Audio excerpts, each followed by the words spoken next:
This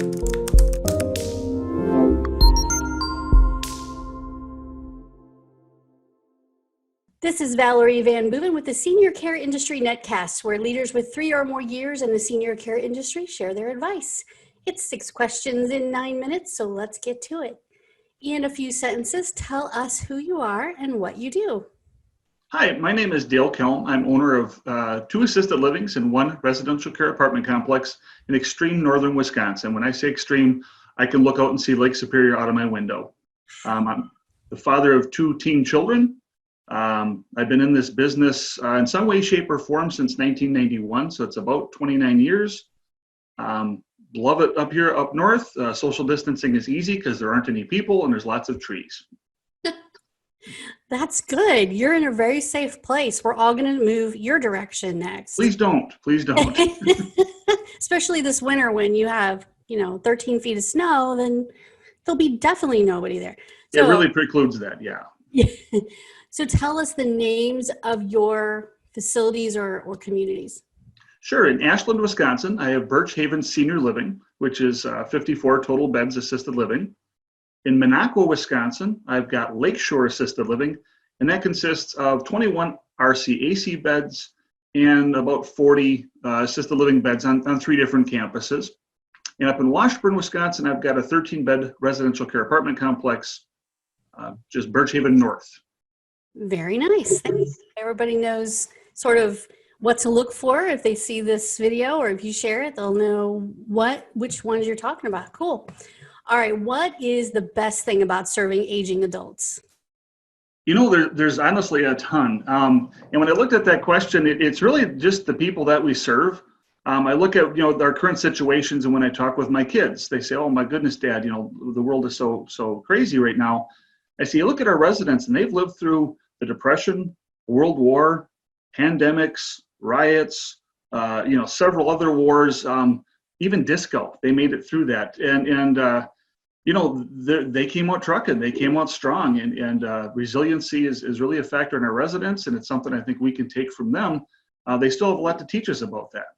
Yeah, absolutely. And they made do with what they had at the time. They made it through it. They were tough. And we could definitely learn a lot from being a little tougher and very much do with what we have. It's been this whole year has been a real wake up call for all of us in one way or another. And so, yes, talking to them about their experiences makes us realize that this isn't the first time something crazy in the world has happened, and it's good to learn from them. So yeah, talking to them it makes my day. Yeah. I totally agree with you. All right. I hear from other senior service providers. We're going to talk about marketing online. I know it's challenging. I know it's ever changing. What has been your experience or your thoughts? It's a little bit harder to network in person right now. What are you guys doing? Yeah, I contracted a service actually off the East Coast. They made a video for us, and going through the intricacies of the cyber world, it was so much more vast than what I understood. It's not just Facebook or Instagram. There's metrics and electronics and stuff I don't even understand. So honestly, I pay for it because they're smarter than me, and that's why you pay an expert to help you with that. And it's a bit scary with the changing environment. One negative review on Google can trash everything that you've worked for, even if they're not true, even if they're false news is what everybody says. Just one disgruntled person with a misconception. So we try really hard to keep that presence positive, to get as much positivity out there on the net as we can, and show what's really happening, not just the services we provide. Yeah, I would agree with you. And what you said about reviews is very important.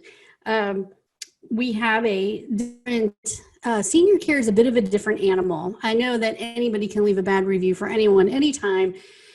There are very few limits, but one thing I will say is that we have a bit of a different animal in that we are in a very emotional business, and a very overwhelming business, and a very business where a lot of adult children have a lot of guilt, and they shouldn't, but they do carry a lot of guilt. And And then we have caregivers who are of that age range where they know exactly what to do to leave a bad review, which is oftentimes not appropriate. It's not the way you handle yourself. It's not the way an employee should handle themselves.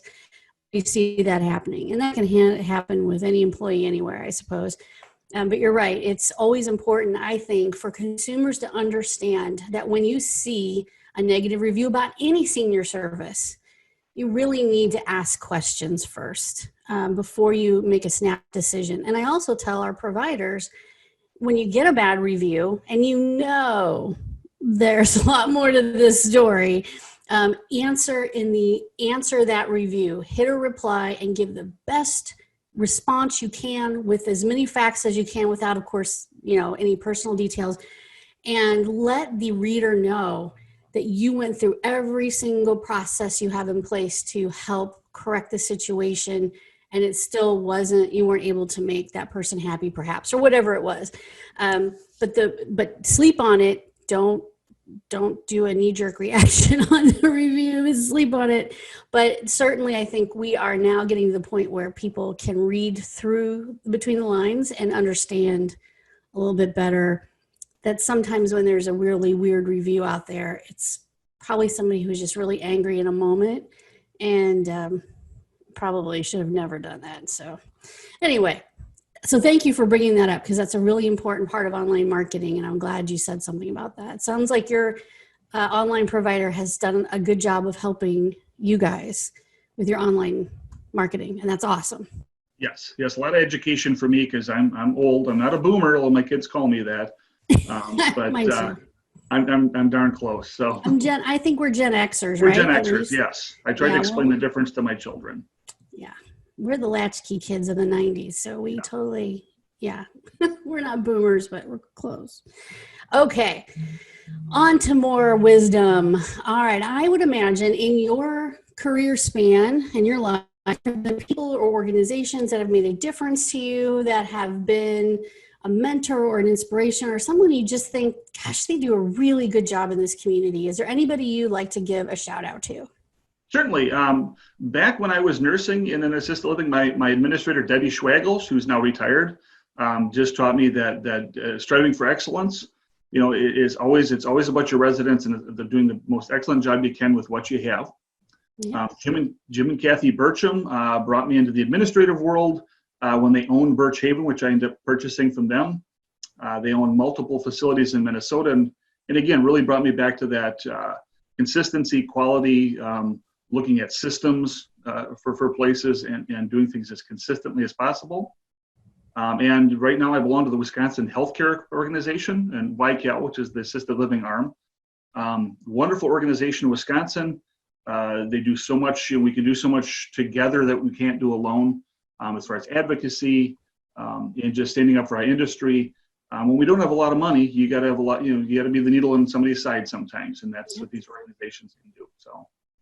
Yeah, well, thank you for mentioning all those things, because when people are looking for resources, they look to someone like you who has been around the block for a long time and knows what the great resources and what the great folks out there in your specific area are that are doing, are being advocates for senior care facilities, communities, and for residents. And so thank you for shouting out those people. It's always great to have some good mentors in your back pocket. Okay, what piece of advice would you give to other senior care providers? I'll go back to what I just said, advocate. You have to advocate. You have to be that thorn in your capital or your legislator's side in a good way. You need to have those relationships. And again, that doesn't have to be with money. That can be with expertise. That can be with sharing your story. And that's usually what turns heads and gets pens going on laws and things better than anything is sharing your story. And in the smallest, I'm not a big provider. I'm a little dog in this, or a little fish in this pond. But I know my legislators. I know them by name. They know me, and they come to you and they'll ask. So we're advocating for our careers, for our residents, for our staff. We're that mouthpiece. So advocate every chance you can. Nice, great piece of advice. All right, when you have a win in life, and it could be anything, it could be business, it could be a resident that's super happy, it could be a family that's happy, it could be a birth, a graduation, a wedding. How do you like to celebrate? I grew up humble and I grew up quiet, so I'm a quiet celebrator. I'm not a big party kind of guy. That said, nice bottle of wine, always appreciated for something that's good for that. When it's success in business is great, and that success is fleeting. You're always chasing it. You're always thinking, can it be bigger? Can it be more? Honestly, the little successes are the ones that I treasure a little more. That smile on somebody's face, that those little intrinsic things that your residents give to you. Like I said, I think when I'm old and in a place myself, I'll remember that more than I'll remember how much money I made in 2019 or any of that, or how little in some cases. Yeah. So it's the subtle things, it's the heartwarming moments that you keep. Honestly, that means a lot more. I totally agree with you. Thank you for sharing that with us. And there's all kinds of different ways to celebrate. And we've had every answer you can imagine, including vodka martini, a bottle of tequila, or, not a whole bottle, but, and exercising or dancing. So we've had it all over the map. And that's great because everybody celebrates in their own way. And we could always use more happy reasons to celebrate. I think having someone comfort me or just make me feel welcome and warm and like I'm cared about would be the only thing I would really want. And so that does go a long way. Yep. Awesome. All right. Well, thank you. You did an amazing job. Thanks for being on our show and for giving us this interview. And we'll make sure your video gets out to everybody in your world.